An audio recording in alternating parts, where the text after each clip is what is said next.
तो बेसरन घाटी में हमले वाले दिन कितने सैलानी जमा थे, कितने बजे पहले गोली चली थी, कितने बजे पुलिस को अटैक की सूचना मिली थी, कितने बजे सेना के जवान घटनास्थल पर पहुंचे थे। सूत्रों से मिली जानकारी के मुताबिक ये एक्सक्लूसिव रिपोर्ट हमारी सहयोगी प्रतिभा ने देश के सामने रखी।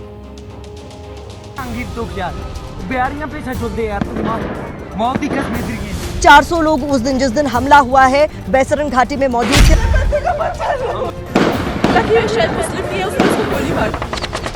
हर एक शख्स जो वहां मौजूद था उससे एनआईए की टीम संपर्क में है।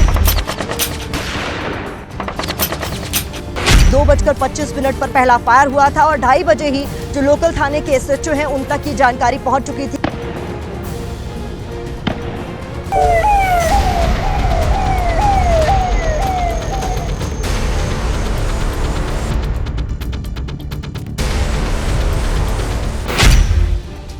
एबीपी न्यूज संवाददाता प्रतिमा मिश्रा ने बुधवार को पहलगाम टेरर अटैक से जुड़ा बड़ा खुलासा देश के सामने किया। बेसरन घाटी में हमले वाले दिन कितने सैलानी जमा थे, कितने बजे पहली गोली चली, कितने बजे पुलिस को अटैक की सूचना मिली, कितने बजे सेना के जवान घटनास्थल पर पहुंचे। सूत्रों से मिली जानकारी के मुताबिक प्रतिमा मिश्रा ने ये सारी एक्सक्लूसिव जानकारी देश के सामने रखी। मेरे ठीक पीछे मौजूद है वही बेसरन घाटी जहां पर एनआईए की टीम एक बार फिर पहुंची थी। यही वो घटना घटी थी। यहां मेटल डिटेक्टर और 3D मैपिंग तकनीक के जरिए पूरी घाटी की सघन तलाशी ली गई। सूत्रों के मुताबिक जांच के दौरान पता चला है कि हमले वाले दिन 400 लोग यहां जमा थे और ये सभी लोग अब एनआईए के संपर्क में हैं। जांच सही दिशा में आगे बढ़ रही है। एनआईए की टीम बेसरन घाटी में पहले ही सीन रिक्रिएट कर चुकी है। इस बीच सूत्रों से पहलगाम हमले की टाइमलाइन को लेकर भी बड़ी जानकारी सामने आई है। इसके मुताबिक 22 अप्रैल को करीब 2:25 पर पहली गोली चली। पहली गोली चलने के 5 मिनट बाद यानी 2:30 पर स्थानीय थाने के एसएचओ को कॉल की गई। एसएचओ ने 3 राष्ट्रीय राइफल्स कंपनी के कमांडेंट को इसके बारे में बताया। एसएचओ ने जब पहली बार 3 राष्ट्रीय राइफल्स के कमांडेंट को इसकी जानकारी दी तो उनकी तरफ से यह बताया गया कि हो सकता है, ये मुमकिन है कि वहां हमारी फायरिंग प्रैक्टिस चल रही हो, क्योंकि अक्सर जंगल वाले इलाकों और दुर्गम पहाड़ी इलाकों में सेना की ओर से फायरिंग ड्रिल की जाती है। इसके अलावा जंगली जानवरों को भगाने के लिए भी शॉट्स फायर किए जाते हैं। इसके बाद सेना के जवानों को बेसरन घाटी तक पहुंचने में 1 घंटे से ज्यादा का वक्त लगा, क्योंकि वहां वाहन को नहीं ले जाया जा सकता है। हमले की जांच में जुटी एनआईए की टीम ने बेसरन घाटी की 3D मैपिंग भी की है। अब तक दर्ज किए गए चश्मदीदों के बयान के आधार पर 3D मैपिंग की गई है, जिससे आतंकियों की एंट्री और एग्जिट पॉइंट की पुख्ता जानकारी मिल पाएगी। 3D मैपिंग आतंकियों का सुराग लगाने में कितनी कारगर हो सकती है, एक्सपर्ट से जानते हैं। 3D मैपिंग से आपको ग्राउंड की रियल स्थिति पता लगती है, किस तरीके से जमीन की बनावट है, और वो आपको पेट्रोलिंग करने में या ऑपरेशन प्लान करने में मदद देती है। आप आसानी से ग्रेडियंट्स का पता लगा सकते हैं, आप उतराई का चढ़ाई का पता लगा सकते हैं, दुश्मन के छुपे होने वाले ठिकानों का भी पता लगा सकते हैं, अंदाजा लगा सकते हैं कि इन इलाकों में हो सकते हैं।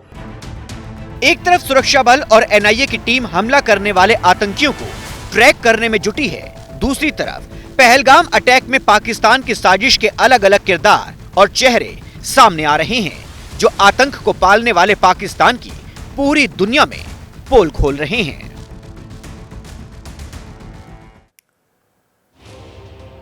और इस वक्त एक बड़ी खबर आ रही है, सीधे आपको लेकर चलेंगे वॉर रूम हमारी सहयोगी अपर्णा के पास। अपर्णा, बिल्कुल, वॉर रूम से बड़ी खबर दर्शकों को यहां बता देते हैं। रोमाना, पाकिस्तान भारत के खौफ से थर्रा रहा है और पाकिस्तान में भारत की एयर स्ट्राइक का खौफ है। ये वॉर रूम से बड़ी खबर हम दर्शकों को बता रहे हैं। पाकिस्तान इस कदर खौफजदा है कि अपने एयर स्पेस पे उसने जैमर लगा दिए हैं।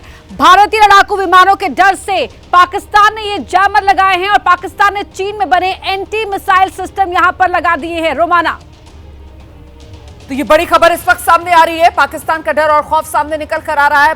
पाकिस्तान जो है वो इस बात को जानता है कि भारत जो है वो छोड़ेगा नहीं, और इसी वजह से हर तरीके की एहतियात इस वक्त पाकिस्तान में बढ़ती जा रही है। सीधे आपको लेकर चलेंगे, हमारे साथ हमारे सहयोगी नीरज राजपूत इस वक्त मौजूद है।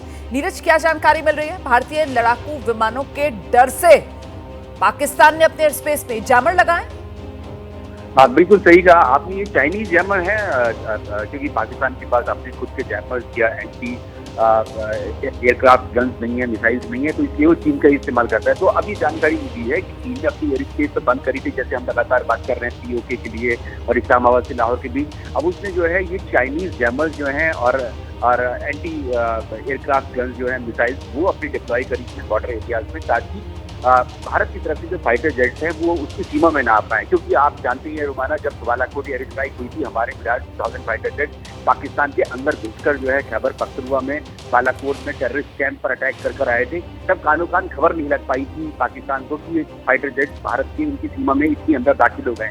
इसीलिए इस बार पाकिस्तान ने एहतियात के तौर पर पहले से ही कि कहीं भारत फिर से कोई एयर स्ट्राइक न करते, इस तरह के जैमर्स लगाए हैं। और वैसे भी वो राफेल की गर्जना, उससे भी कहीं ना कहीं पाकिस्तान डरा हुआ, घबराया हुआ, और अब पाकिस्तान की तरफ से जैमर्स लगाए गए हैं अपने एयर स्पेस पे, बॉर्डर एरियाज में।